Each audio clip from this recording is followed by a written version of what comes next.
Tila binulaga nga ni Kim Chiu ang kanyang mga followers matapos niyang ibahagi sa social media ang ilang larawan niya na naka-swimsuit habang nasa tabi ng pool. Agad itong umani ng libo-libong reactions at komento mula sa netizens na humanga sa kanyang glowing na kutis at fit na pangangatawan. Marami ang nagsabing lalong lumilitaw ang natural na ganda ng aktres sa mga ganitong candid at relax na larawan. Hindi rin nagpahuli ang fans sa pagbibiro sa comment section.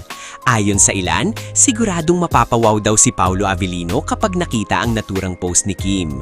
Kilala ang fandom ng Kim Pao sa kanilang pagiging mabilis makapansin ng sweet at nakakakilig na detalye, kaya agad na naging paksa ng kulitan online ang mga bagong larawan ng aktres. Sa kasalukuyan, pinaniniwalaan ng ilang netizens na nasa abroad si Kim, bagamat wala pang opisyal na kumpirmasyon tungkol sa eksaktong lokasyon niya. May mga spekulasyon pa nga na maaring bumisita umano siya sa France kung saan naroroon si Paolo para sa kanyang proyekto. Gayunpaman, nananatiling haka-haka pa lamang ang lahat, ngunit hindi maikakaila na patuloy na nagbibigay kilig at excitement ang bawat update mula sa dalawa.